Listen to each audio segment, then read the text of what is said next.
Welcome to the latest episode of Lateral Think, brought to you by Melbourne Athletic Development. Melbourne Athletic Development is a sports and injury management clinic based in Melbourne, Australia.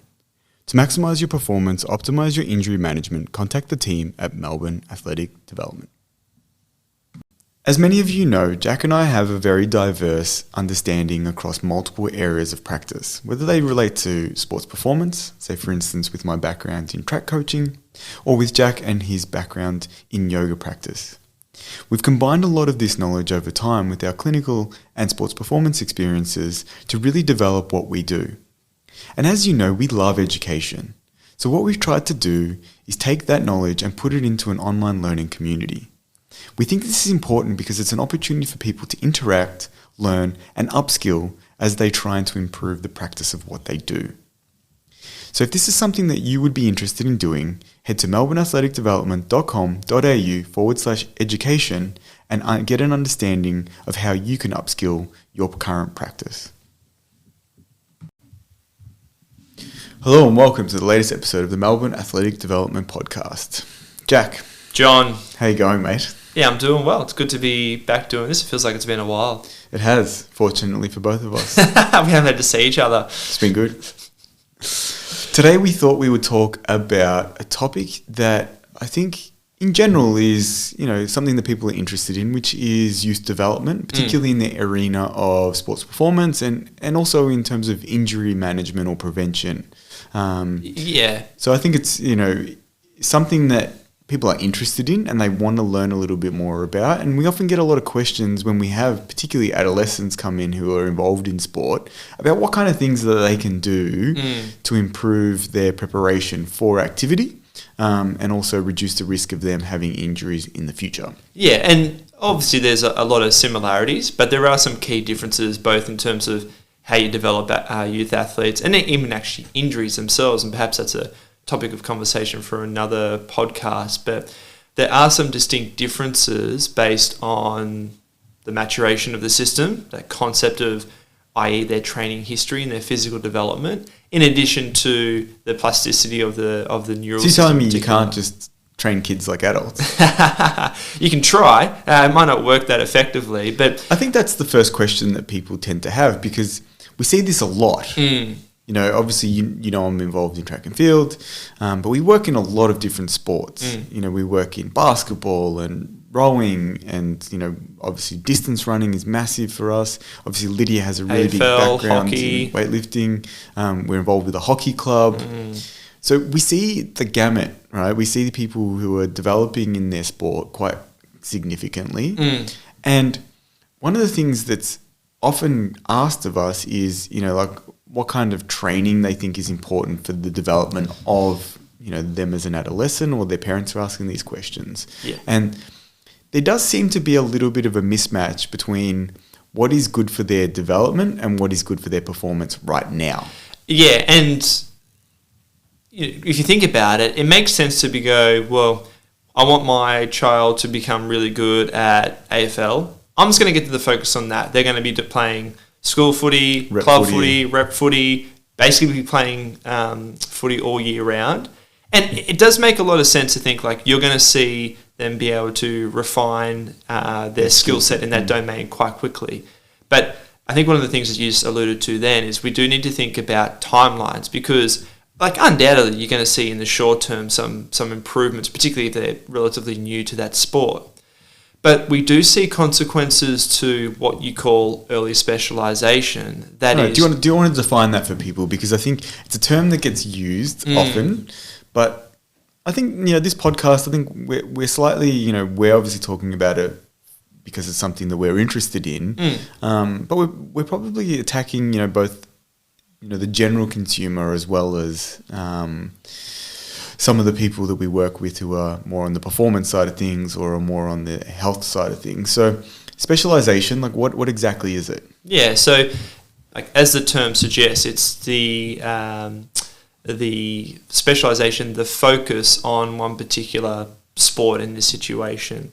So it could be any skill though, it might be music, it might be whatever. It's they really focus narrowly on that skill set. Yes. And they spend a lot of time practicing that, whether that's if it's music, it's, a lot of practice hours. For sure. If it's a particular sport, it might be a lot of, preparation training for that sport, or a lot of competition, as you just alluded to with the football. Yeah, exactly. And look, it's actually worth making that distinction between when specialization is not effective, but there actually are some times where specialization early on is effective. Yeah. Good example that you made before is music. So, I have a brother who is a classical pianist. Tom's been on the podcast. Yeah, it's been on the podcast, indeed. You don't get that good by starting at 18. You look at all professional musicians, and what I'm talking more classical musicians here. Yeah, classically trained musicians who might play in an orchestra or something Correct. like that. They're particularly the best ones. They're starting at 2, 3, 4 years of age, and there are some examples too of that in sport. So gymnastics is a common one. When you think about gymnasts, typically their peak performance is what? How old are they usually? Into the mid-teens? For females particularly, it's usually sort of around 16 to 18. It's getting a little bit older, actually, which is interesting. And some of that's the culture is changing around their development. But the males tend to be a little bit older. They're in their 20s. Yeah.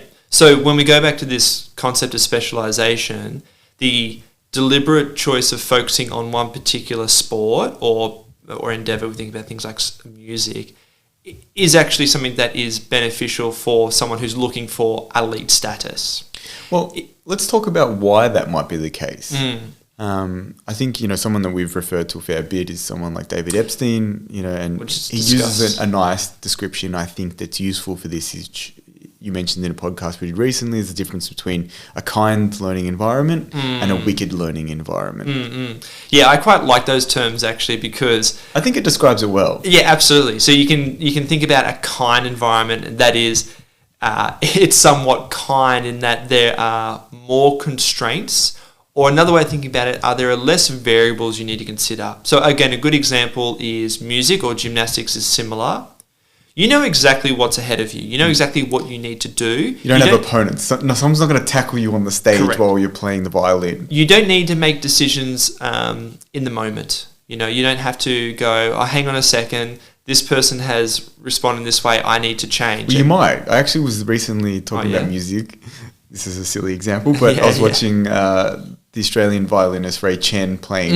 Yes. And his string broke on his violin mid, playing Vivaldi or something like that. Yeah. And he had to swap out his violin while he was playing, which I thought was quite funny. So he did have to make a decision there. And look, let's be clear. This idea of a wicked versus kind environment is a spectrum, so to speak. There are obviously certain exceptions you can make to these two distinctions. So, so for instance, if we give examples for people, what kind of activities or sports would fall into that kind of environment, and which ones would fall into that more wicked environment, and thus maybe alter the way that we develop that specialization pathway? Sure. So look, gymnastics is a good example because you know exactly what is ahead of you. You know exactly what needs to be done. You've obviously rehearsed repetitively the exact performance you're going to do. You know exactly what equipment's going to be involved. You know that it's going to be in a closed environment in the sense you're not going to have to deal with things like wind or temperature. Hopefully, I wouldn't imagine that fluctuates too much. Not in an indoor setting, no. No. On the other end of the spectrum, when we think about a wicked environment, most team and ball sports fall into this. So we can think about things like basketball, things like soccer or football, rugby, AFL. This is considered a wicked environment in that it is an open environment. What I mean by that is that there are lots of variables that are not under your control. And what I mean by that is think about the fact that you have to respond in a team sport to both your teammates but also to the opposition. You have to take into consideration the position and the movement of the ball. You have to take into consideration even like things weather like conditions, weather. Yeah. Absolutely. These are all factors, and not to mention tactics and tactics that will change even from game to game, depending on the opponent, or maybe even depending on how the game is progressing and the particular time point within the game. And then there's some that you could fit perhaps in between or somewhere in the middle. Like I think of something like golf. It's much more towards a kind environment because again, it's still outdoors, but still outdoors, and obviously what you do on your second and subsequent shots is dependent on what you do on the shot before. There are changes in the wind and environment. There are changes in the courses that you're on.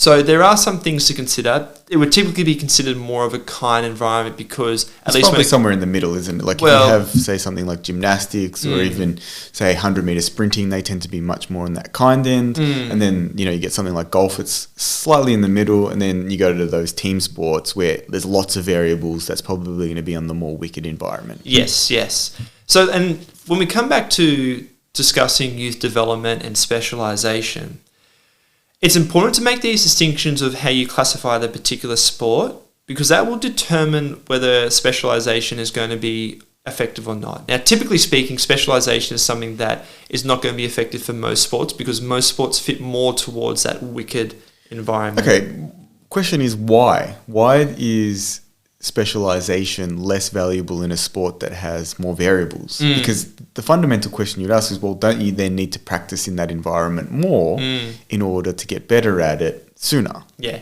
And there are lots of examples, particularly I would say maybe soccer is probably the one where people start at a very young age, they go through academy type systems and they develop very high levels of skill. And that is a pathway essentially of early specialisation.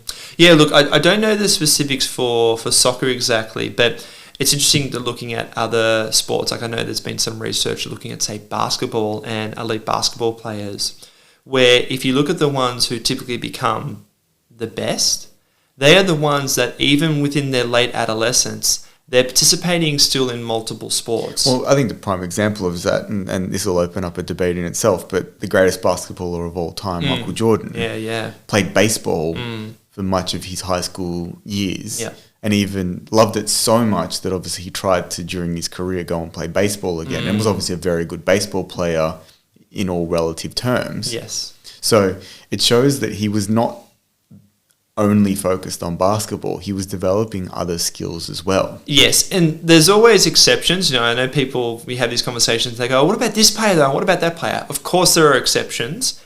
It's typically about the rule, that you see that the majority of the best performing athletes in more wicked sports, wicked environments, are the ones who participated in lots of different sports for a lot of their development through childhood and adolescence.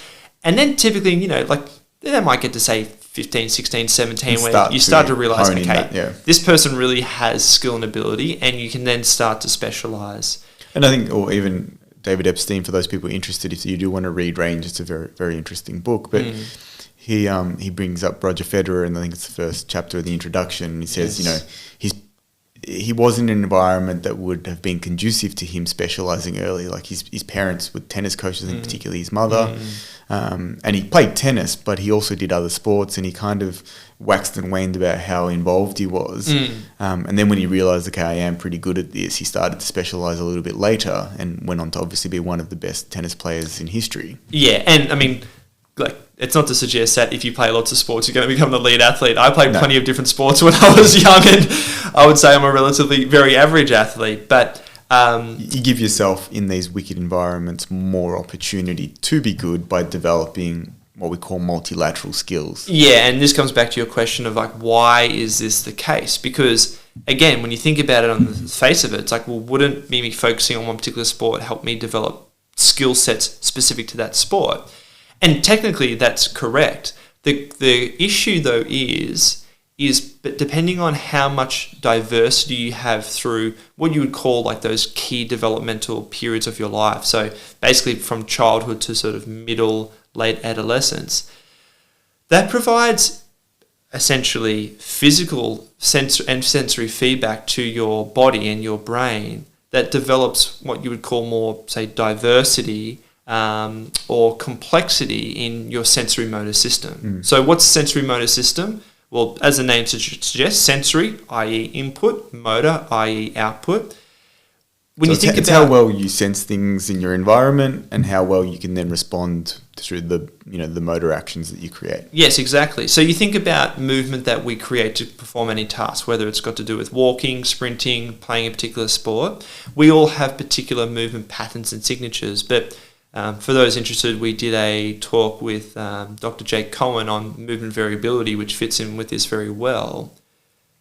People of very high performance or elite status, contradictory to what you think, They don't necessarily show the exact same pattern to how they kick a ball or how they hit a tennis ball or how they hit a golf ball.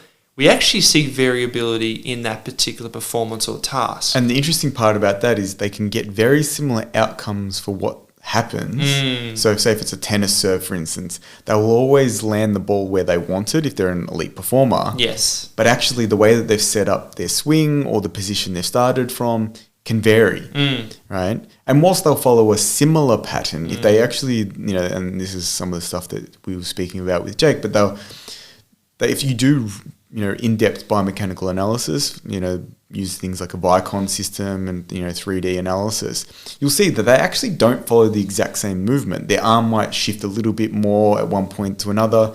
So even though they're an expert in this area, they don't always actually follow the exact same movement pattern. But they can get the same outcome because they have a really strong understanding of how to create performance with a level of variability in their in their execution. Yes. And so going back to youth development, a really simple way to think about it is if you're exposing yourself to lots of different types of physical or motor challenges or tasks, you're building up diversity in what your body can physically do.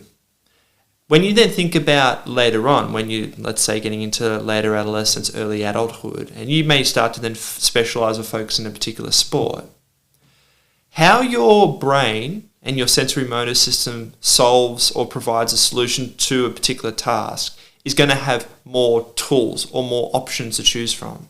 And now, when you think about wicked environments, whether you're playing AFL or you're playing basketball, no two situations are really the same. No. They're always slightly different. They're always slightly different. You're slightly further away from the goalpost. You're at a slightly different angle. The wind's slightly different. Someone's running you from this direction. You've got to kick over your shoulder. There's just so many variables to consider. And when you think about it, you don't have time to cognitively process all those different variables. At a subconscious level, you're going, this is what I need to do to get the ball from here to here. Because ultimately, that's what you're thinking. Yeah. Like, get it through the post, get it into the hoop. And it turns out that having that exposure to more variety when you're going through that developmental stage allows your brain and your body to create more nuanced strategies to the specific demands or requirements of that particular movement or task at that point in time. And interestingly, you could come up to a similar situation again, but you might use a slightly different strategy.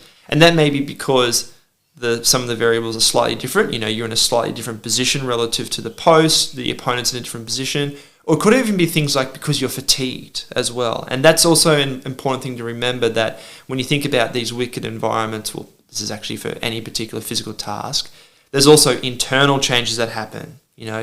Are you fatigued? Did you have a poor night's sleep that night? Are you recovered from the previous game? Did you just break up with your partner and you're under psycho-emotional stress? Those things all influence our sensory motor behavior. So depending on those variables or stresses going on will determine whether you are effective at still completing the task and the outcome, or whether you're not. So we've mentioned, obviously, this concept that you don't necessarily want to specialize early. In terms of youth development, what then should be the approach of someone who's maybe guiding, whether they're a coach or whether they're, involved as a health practitioner, or even if they're a parent? Like, what kind of approach should they start to look at? What are the things that you should be looking to develop, and can you plan that out so that not only are they going to have more skills, but maybe they're a little bit more resilient in terms of developing injuries? Yeah. Well, I think the first thing to look at is look at the current training status of the individual, but also then look at a larger timescale, looking at the training status and the participation in sports over, say, a whole year. Because, typically speaking... Well, it is one of the problems that we see a lot, isn't it, where, as you mentioned, these children are playing sport, say, at club, school, rep level, and every single night of the week they have training or competition. And often one of the recommendations that we say is, like, you actually have to take out some of those things. And it's really hard for them to understand that it's better for their development if they do remove things rather than if they keep participating at that level of frequency. Yeah, and look, I mean, we could probably break that down to a few different levels, because apart from making sure that they're not specializing too soon, I even think about the inappropriate training stimulus and how that influences things like their, muscle phenotype profile as well. When what I'm referring to there is, I think particularly in Australia, where we have very much a culture that promotes sort of endurance, the idea of putting in more work. Well, it's very funny you say that, actually, Jack. Yeah. At the moment, Tom, who works with us as our, head of our performance staff, and myself have been working with a number of AFL footballers working on speed training. And they're in the off season, so it's an interesting kind of concept. We've been contacted by a few different clubs to say, can you help out these individual players get faster?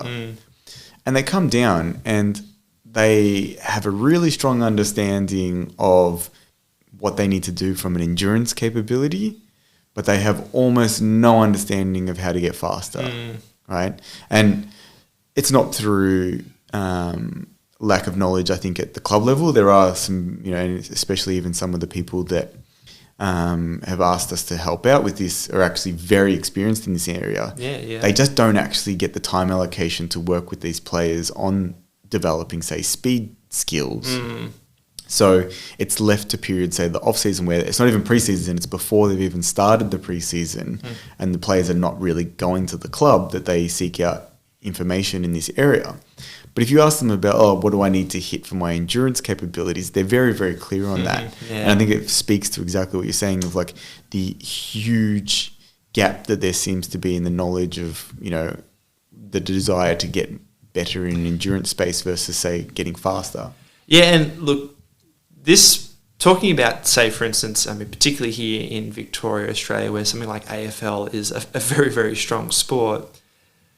When we think about youth development, I think we also have to be cognizant of some of the psychological elements associated with a 14-year-old AFL player who may have some talent, gets into a rep team, but then starts being told things about their future that may be true, but also, may not be true in the sense of, you're not going to be the next biggest star. Because obviously, too, for a 14-year-old to hear that, they're like, okay, this is great. Tell me exactly what I need to do. If I need to train 5 times a week and play 3 games on the weekend, so be it. The reality is the amount of people who follow that path and have success is going to be relatively limited. I mean, the reality is the amount of people who are going to make it professionally into professional sport is going to be limited regardless. But we have to understand that, again, although intuitively it seems to make sense of, I've got these opportunities to, be involved with these coaches and do all these things related to whatever sport I'm interested in, we have to understand that there are consequences to that as you get into the later years of your adolescence and then eventually into adulthood and looking to pursue that sport professionally. On that, so I think that's something, and I'll talk to it at one point about from the perspective of speed and sprinting, but what are some of the consequences that you do get from early specialization that potentially then does limit your performance later? Yeah. Because I think that's something that people don't seem to get is, whilst you might get a boost in your performance right now, you're actually robbing Peter to pay Paul.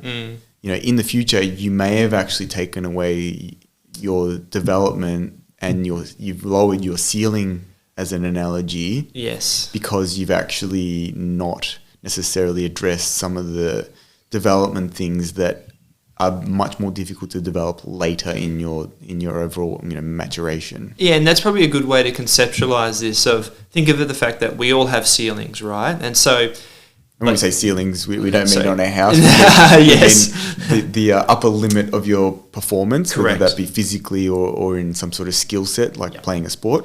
Yes, and so it's actually a good way to explain it, where let's just use like arbitrarily that you've got some 13-year-old kid who has a ceiling of 50 units, we're just making some arbitrary thing here of like, let's say that they're currently 50 at Bitcoin. 50, I wish. They're currently at 30. And that if you get them to specialise now over the next 2 years, by the time they're 14, 15, they'll probably get to that ceiling of 50. And, they're going to be performing potentially at a very good level.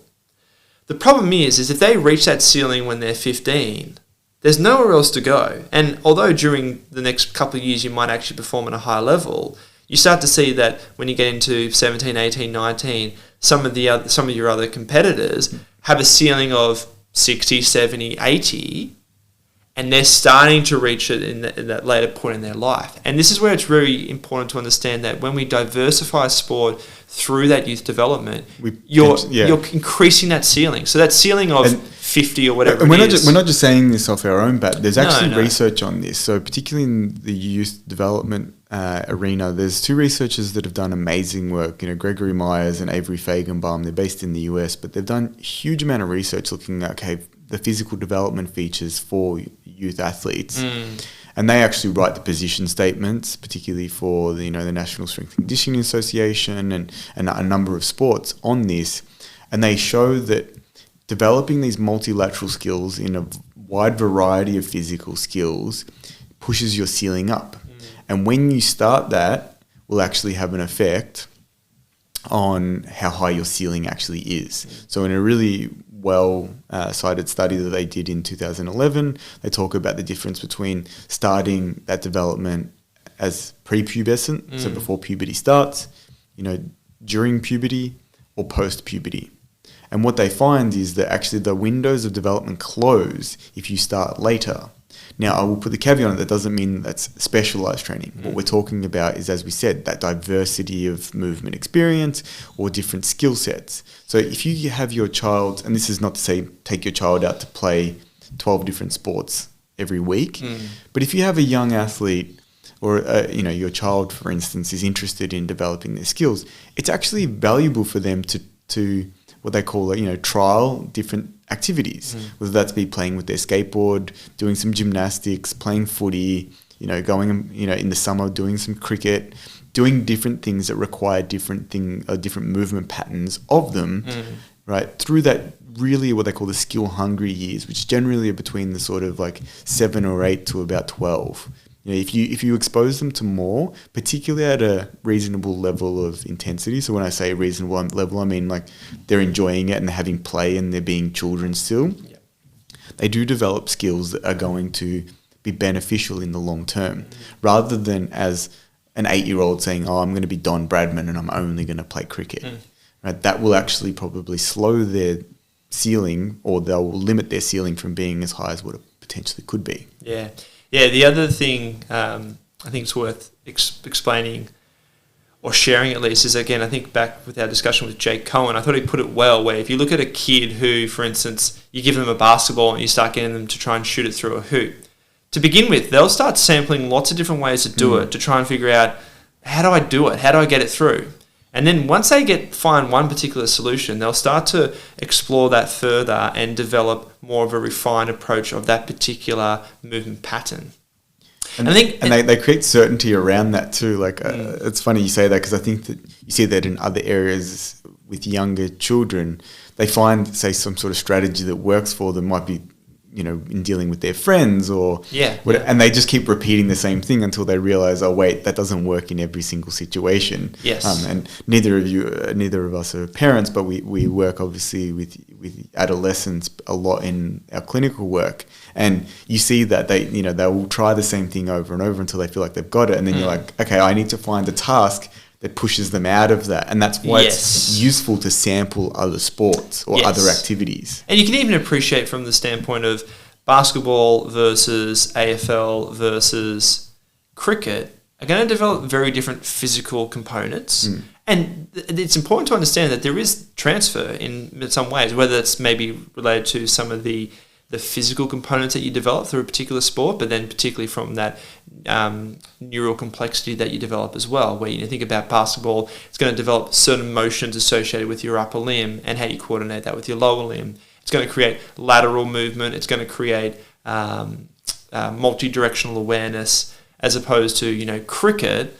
It might not necessarily develop, well, you might get a little bit of lateral development, but, it's going to develop your ability to respond very quickly to fast-moving objects. It's going to develop certain movement patterns associated with like holding a particular implement and having to make contact with the ball. That then might transfer to tennis, which has a different shape. All those kind of you things, can start to appreciate that there is a transfer there that is fundamental to creating that elevation of that ceiling. And ultimately, that's the thing that we want to create with optimizing the outcomes of an adolescent as they go into adulthood is where is their ceiling and potential? And that's obviously particularly important when you think about it from someone who wants to perform at a high level. We spoke about training load before, and obviously we spoke about people participating in a lot of the same sport. What are the aspects of developing someone's ability to tolerate training stress that you need to be aware of that differs between youth and, say, an adult? Yeah, so you're thinking about in terms of how we develop that magnitude of stress? Is that what you're but even just overall how well they can actually deal with participating in a physical activity. Yeah. I think, I'm sure you understand, I'm alluding to some of the discussions happened by, those researchers, Chu and Barnes, where they were talking about in youth development, you probably would like to develop a number of different features over a period of time. And maybe, for those people who understand a little bit about periodization, you may be looking at more sequencing those features because the actual individual can't deal with lots of stresses being placed on it at exactly the same time. Yeah, and actually that brings up two things I think we need to talk about is thinking about how things like resistance training fit into youth development. Yeah, that's a podcast in itself. Should youth be exposed to resistance training? And yes, and then I think also, a lot of people see that as maybe that's dangerous, or that's something that's discussed, and maybe we can allude to that. Yeah, we probably discussed a bit here now, and then I think also it's the relationship between this and injuries as well too. But yes, because again, that's where I think it's important to think about. It happens naturally, I guess, with any sport that you play, in that the intensity and physical demands of playing rugby when you're 8 is very different to when you're 14, which is very different to when you're 21. And so I think naturally in some ways you're going to get an increase in your ability to tolerate physical stresses because of the actual physical maturation of yourself and the people that you play with. Actually, just thinking of that, it makes me think about too of...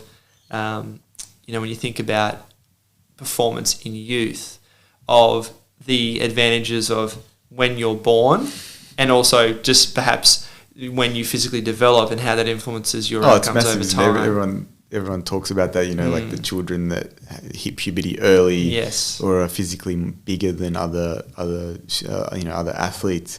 They seem to carry massive advantages, and it's a big discussion that I have with a lot of parents that come in from track and field because their child maybe hasn't really reached what we call peak height velocity and had a growth spurt, and they feel like they were very competitive and now they're falling behind, and you have to give that education that physical maturation often doesn't happen in a linear fashion. No. And people will differ quite significantly with when they have these periods of growth, and it leads to all sorts of variation in what their physical output can be at that point of development. Yeah, and look, it's something I think about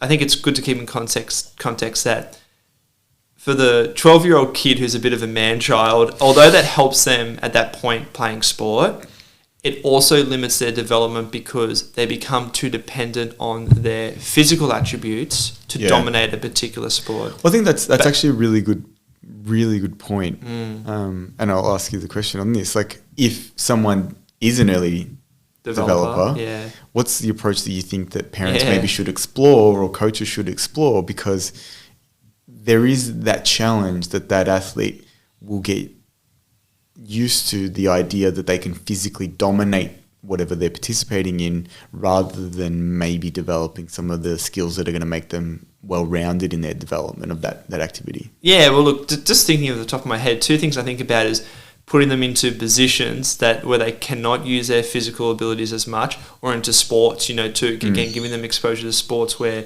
that is not something that's going to allow them to have an advantage, because that is something that really is going to limit your ability to start exploring ways that you can complete a physical task to score a try or get a point. And Well, actually, before I go to the next point, I'll let you actually share any thoughts you've got with regards to how you actually address that problem too. Well, I think it's so much of it is making sure that you're touching on all of the parts that lead to the ultimate performance. You know, we speak about the pillars of sports performance: tactical, technical, psychological, and physical. Now, obviously, if one person has really excelled in the physical domain, you just need to make sure that they're continuing to develop in those other domains. And unfortunately, you do get this issue of these early developers psychologically having a lot of issues when, for instance, people catch up to them because they don't have the capability of exploiting that physical parameter that they had previously. And so then they have to, it's very psychologically challenging for them, because then they've got to go back and go, well, I actually have to get really good at these skills, or I have to understand the game tactically better to be able to utilize what I do have. And that's something that I think that if you see someone, and it's not a bad thing if someone physically develops early, doesn't mean that they won't have success in the future. It's just important that you continue to develop skills and not necessarily... Well, unless that person, by the time they're 20, becomes 6'8" and 120 kilos. But yes, that's the exception, isn't it? Yeah. But I think that even if someone, you know, you think, okay, well, they're going to be of, say, average height and weight, and that is going to be, say, useful, or that you know, that's not going to limit them from participating at a professional level or whatever, an elite level in their sport. But they get there at 13 rather than at 16, like a lot of the other participants do. Have you actually developed some of those other skills that they're going to need when they are 18, 19, 20 plus? Because if you have, not only will they be better through those years anyway, they will maintain their position as being, you know, able to achieve that elite performance. So I think it's just about identifying, you know, do they have all of the skill sets that they need? Yes. And I think that this is the hard one, which I think is hard for the actual individual. It's hard for the parents, hard for the coaches, to make sure that you are, from the psychological point of view, not necessarily rewarding that person or giving them praise for the outcome at that point. And this actually feeds into, actually really interestingly, we've spoken about this something before in terms of learning, but, you know, people like Joe Bowler, he does research in mathematics education. She speaks heavily, and she's got a really good book, if anyone's interested, called The Limitless Mind, I think it's called. Really good for educators, and if you're interested in this kind of thing, especially for parents. But her research is in mathematics education, and she talks about the research that was done by Carol Dweck. And, you know, parents would be aware of this idea of... what do they call it? The growth mindset versus fixed mindset. And growth mindset's all about people who are willing to see, you know, there's opportunities for learning in every situation. No matter what happens, if you have a failure, you see it as an opportunity for growth. Versus people who are fixed seem to think, well, this is my lot. This is what I'm stuck with. If I can't do it, then I can't really get much better at this. And I think it's really important, because the research that they did showed that even the terminology that you use with a younger person has to be related to not necessarily rewarding the outcome that they get, but more the effort that they put in. And if you reward them by saying, oh, you're so good at this, you're so smart, they actually found over time that those students that kept protecting their so-called status of intelligence and were less willing to take on challenging, and this is obviously in mathematics research, mathematics tasks, rather than having a growth mindset where their effort was rewarded. So even if the student was excelling in mathematics, they were saying, that was really excellent effort. You know, you've obviously worked really hard on those questions. Let me find more challenging questions for you, because it creates the opportunity for them to continue growing.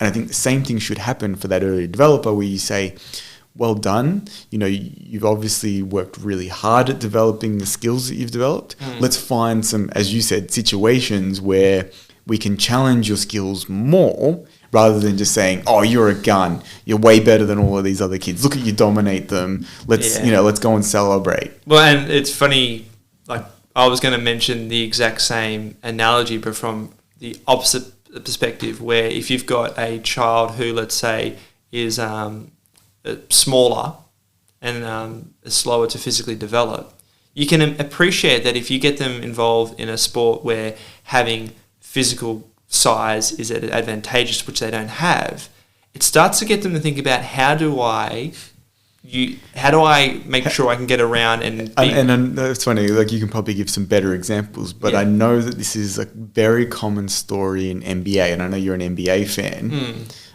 You probably, I don't know if you have some examples for us, but this seems to happen often where someone who has played as, say, a point guard because they were physically smaller, then all of a sudden does actually have some, growth in height. So it means that they can potentially play a different position, but they bring along with them the skills that they developed as a player who was smaller. Yeah, look, I don't follow that much now, but I do know one example of a current NBA player who, if people who follow NBA would know, is Anthony Davis, who plays for the LA Lakers, who's like 6'10" or 11.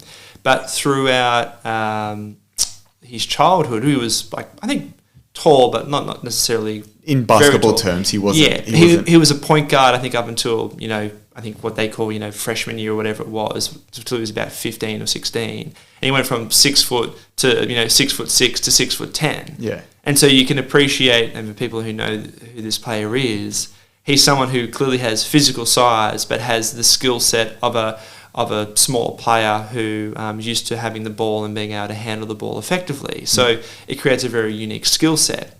And the same happens for any particular individual who's involved in a sport where physical contact or physical size is advantageous, but you don't have that, is you start to think about, all right, I need to get around this player, I need to accelerate more, I need to have more lateral quickness, I need to be able to fake a pass, whatever it may be. But you can start to appreciate it develops certain skill sets that allows you to still be effective and have a good outcome with whatever sport you play, despite the fact that you might not have the physical attributes.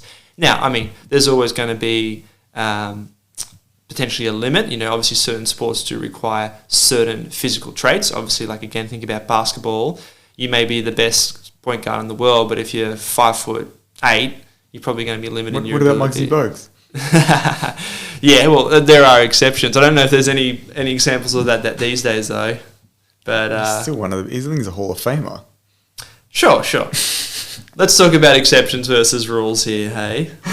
Well, I think what it points out is that the job of anyone who's trying to develop youth, performance is about making sure that you're covering off on all of the skill sets that you need, as I said. And a good way of looking at it is it technically, do they have, when I say technically, I mean, do they have the actual technical skills, whether it's kicking or passing or shooting or whatever it is. Have they developed those? Have they developed the tactical understanding of, being able to read the play and see what their opposition's doing and see what their teammates are doing and understanding how to read their opposition and all of those kind of things. And then having the psychological traits, and a lot of that's probably built into some of those ideas around learning and the growth mindset that we mentioned, as well as, developing and enhancing their competitiveness in a really healthy manner, learning to actually be someone who can participate and be competitive, but not to the point where it's detrimental to their, overall interaction and performance. And then obviously, the last one is the physical one. And we've obviously been speaking a fair bit about the physical one, but it's only one part of it. So when you have this issue of youth development, if it's not working to your advantage, in one way or the other, understand that that's one of 4 parts of your overall performance in this activity. So you can go and work on those things maybe whilst you are waiting for your growth spurt to happen. Yeah. Doesn't mean that, you can't develop other physical aspects, which we'll probably talk about now because we should talk about injury and how do we maybe, manage some of those things through development stages. But there are opportunities everywhere if you're willing to continue to develop the whole picture. Yeah. So do you want to talk a bit about injury then? Yeah, well, I think obviously, there are obviously some unique injuries that we see in youth development. Yeah. The key ones that we tend to see is what we call these attraction apophysitis type injuries. And for those people who have unfortunately been afflicted by this, it's usually what happens is the attachments, particularly of the tendon and the muscle complex at different points of the body, especially the ones that are under high stress. So at the knee, at the ankle, at the hip, tend to be typically overloaded. And during your development, often the tendon structure is actually stronger than the bone structure, or not completely, but there is more malleability to your bone structure until full maturation of your skeletal system.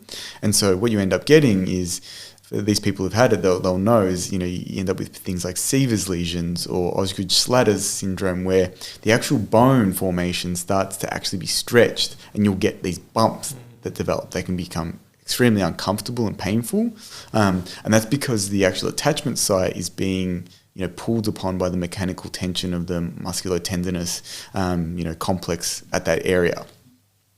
And that's actually got to do with this huge amount of metabolism that's occurring within your tissue at the time. The really cool thing about being young, and everyone who particularly has children or can remember back, is, say if you have an injury when you're younger, you heal much quicker, and that's because your ability to actually turn over these tissues and cells happens at a much higher rate than when you are older. Now, that's not in every tissue, but we know about this. Say, for instance, if you fracture your arm as a child, it heals quicker than if you fracture your arm as an adult. Yeah. Right, and that's got to do with that. It's more complex than at a real base level, but that's got to do with that alteration in that skeletal maturity that I mentioned. Yeah, and there's actually a few things we can use as examples. Like another example I think about is the importance of bone strength and quality development, particularly in females through childhood and adolescence, and how that is protective for developing osteoporosis post-menopause. And that is because with some of the hormonal changes that occur in females, particularly once you've reached menopause, it's disadvantageous for maintaining the integrity of your bony system. But because during your youth development, your bony system is so highly malleable, with applying appropriate physical load, you essentially build up a reserve of how dense and thick your bone structure is, so that you can then mitigate the potential of developing osteoporosis as you increase bone loss over time. It's good, because I think there's two things that we can definitely touch on here that we talk about a lot, and there's a third one which we probably won't get into too much, which has got to do with the metabolic health of the system. Sure. It's a bit more complex, I think. Yeah. The two key ones, which we talk about a lot in lots of areas, and we've mentioned this before when we talk about tendon loading, is in order to lay down good bone, you need two major things. And you've just alluded to one, which is you need to expose people to mechanical load. And when we say mechanical, we mean like physical tasks that are under the imposition of gravity. Sport, exercise. Jumping, change of direction, running, all those kind of things. They put physical load through your body, and your bone responds by saying, okay, I'm being exposed to these high forces. I need to actually be stronger, and it starts laying down calcium within your bone structure. Yeah, and collagen obviously too. Yeah. The second part is, in order for it to do that, it needs to obviously be exposed to that, but you need the nutritional building blocks in order to actually lay down something when the signal comes along to say we need more bone. And the two biggest ones that often get spoken about are calcium, right? And I know that there's cofactors that you can allude to, but often really simple things like dairy products are really important to consume as a youth, developing person, particularly for females. Things like cheese and yogurt and milk are really useful. There's obviously other ways you can get that calcium input.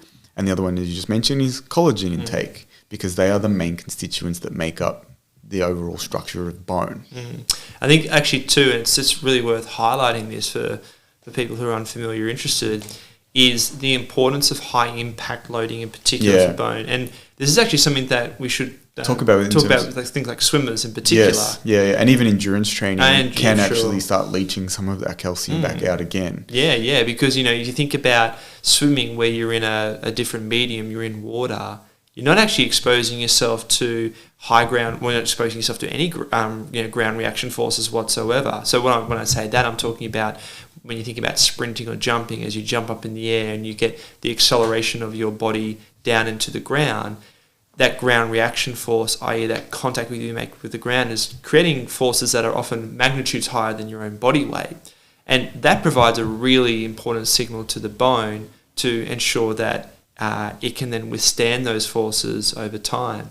I think the other thing that's really worth highlighting here too when we think about bone and development is the development of your skeletal system in different planes. And again, this is where diversity in sport, and particularly sports that are 3D. 3D, like work in 3 planes, is really important, because we can't just think about moving in forward and backwards. We think about all those rotational, diagonal, lateral movements, different surfaces as well. These are actually all valuable things too with the development of your skeletal system, and obviously associated with that your myofascial system too, because they're working obviously synergistically to ensure that you're developing capacity to tolerate mechanical forces. I think this also then ties in well when we think about, it's important to highlight that with specialisation in youth, we do see a higher prevalence in injuries overall. Some of the injuries that, like you were mentioning before, with regards to apophyseal type injuries, i.e. injuries at the tendon-bony interface. But when we think about all types of injuries, we do see a higher prevalence in individuals that specialise, which is in itself is worth exploring why that may be the case.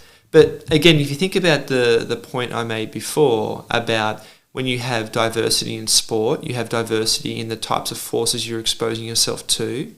And as we mentioned earlier in the podcast, diversity in what you do provides more movement variability. And we need to really highlight this. How we move and having variability in how we run, jump, kick a ball is advantageous from an injury perspective because it alters where load is being applied to the body.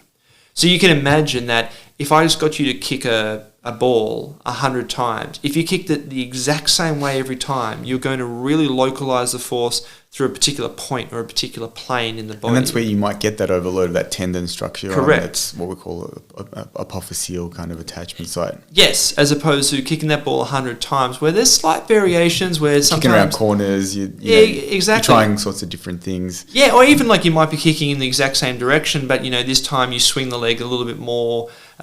You change the diagonal, the angle a bit. You change the foot position. It's changing variability in where the contact point is and where the force is loaded and distributed in the body. And again, this sort of feeds into the key principle we're discussing here, that how do we improve movement variability? By providing variability in the task. Yeah. The task. And I think it's a good way to put it in terms of the physical, tactical, technical, psychological components, because we know that those will influence the outcome that people will achieve. So in terms of, if we were to summarize these things, particularly from an injury point of view, like what are the you've obviously mentioned exposure to movement variability. What are the other things, and we've alluded to it, I believe, but I think it's really important for us to kind of, highlight that there's several factors that you need to probably be considerate of in the development to make sure that injuries aren't a major part of, that period of development. And we mentioned obviously just then, you need to expose them to different tasks so that they're not overusing a particular task. Another one obviously that we've mentioned is how we expose them to a volume of training, and that's that training load that we spoke about. Yep. And we probably didn't get into too much depth on it, but I think the key thing is making sure that it's graduated slowly. Yeah. You're not jumping from 2 days a week, but all of a sudden now you got made the rep team, so you're doing 3 days of that as well. Well, 2 days to 5 days is a very big, jump in your exposure to an activity. Yeah, and just tied in with that is the importance of good coaches, hey? Because, the reality is there's obviously a lot of similarities, and you probably can touch on this more than I can, but, coaching youth is going to be different to coaching adults in some ways, and that is influenced, both are similar in the sense that you need to think about the magnitude and quantifying the training loads themselves. But I also think then too the importance of coaches for youth, of having diversity in how you set up training and training parameters to create variability in what they're doing, which is going to alter the actual physical mechanical load, but then also feed into making sure that they are creating differences in how they complete a particular task. And what I mean by that is, you might be playing basketball, but you alter the dimensions of the court, or it could even be alter the dimensions of the hoop, or that you're only allowed to dribble it twice before you have to pass it. And I think what that does too is not only just develop some of those other skills, it manages the intensity of loading that you're doing with them. Like, obviously kids like playing the game, but if all you're doing is playing 5v5 competitive basketball games as you're training, the intensity of that is quite high. And whilst developing some of those other skills might be seen as just skill development, it actually nicely includes a level of variability in the intensity of the training. Shooting free throws is nowhere near as intense as playing 5-on-5 back-to-back games over and over and over as you're training. They're very different things, and it's important that there is variability in that training load, and understanding how much of that very high intensity training a youth athlete is exposed to, and that has to grow gradually over time. It can't go from, as I said, doing 2 days or maybe one game a week to 3 games a week is a huge jump, not just in basketball play, but very in high intensity basketball play. Yeah, absolutely. And then is there anything else that, I think the one that we kind of briefly alluded to, which was, understanding and having some patience around growth periods. Because typically we see some very big changes in coordinative capabilities. We see some stress placed on certain tissues, particularly around the bone, particularly around the muscle tendon complex. For people who have children or who can remember back, all of a sudden you go from being very flexible, as maybe a 10, 11, 12-year-old to being really unflexible or inflexible at 14. I think everyone kind of goes through that experience, and it's because you have this maturation of your bone tissue that happens quite quickly, and your myofascial system is trying to catch up. So it doesn't have the opportunity to elongate at the same rate, and therefore you're in this weird position where all of a sudden you've got no flexibility and no range of motion, whereas a year ago you were really flexible. I actually just sort of it then, it's probably a good way for us to think about is if you're working with an injured athlete, you have to modify their training in some way. Or you think an athlete during a growth spurt's an injured athlete? Well, it's not an injured athlete, but I think we kind of need to apply similar principles of understanding that there are different types of stresses being applied to their body in terms of like morphological change, which does influence the integrity of the whether we're thinking about the bone or the muscle tendon unit, and therefore how much physical stress that they can apply as well. And I mean, we see it all the time where you start seeing people start to develop knee pain, i.e. Osgood-Schlatter, because they're going through a growth spurt but actually still participating in a lot of sport. These are things that we know happen, but we have to be cognizant that is associated with an increased susceptibility to injury, and accordingly make changes to make sure that they don't have a negative outcome. Yeah. All right. I think if we put that in, summary, right? Because I think we've covered off on most. Is there anything actually on that? Is there anything else that you wanted to cover off on? Well, look, I think it's probably a conversation for another topic when we think about, say, the application of resistance training. Yeah, and things like that. But I think we'll leave that for another. Let's talk about that soon, actually. I think it would be a good one to go through because it's a question that we get asked often. No, absolutely. And I think there are some myths around that as well. Yeah. But in terms of overall youth development, I think the key things that we took out of it and that we want to put forward to people to apply is, make sure that you're developing multilateral skills. Make sure you're developing across the whole spectrum of physical, psychological, tactical and technical elements that go into performance. Make sure that you're exposing them to that level of training or intensity or load gradually rather than jumping from one to the other. And during these periods of growth, you need to be very aware that those variables may actually need to be reduced because no, they're not injured, but it's not that far off from being injured. You've actually got some stress on that system. Yeah, absolutely. Yeah. Thank you so much for joining us. We hope you enjoyed it. If you ever have any questions, feel free to reach out to us either through our social media platforms or our website.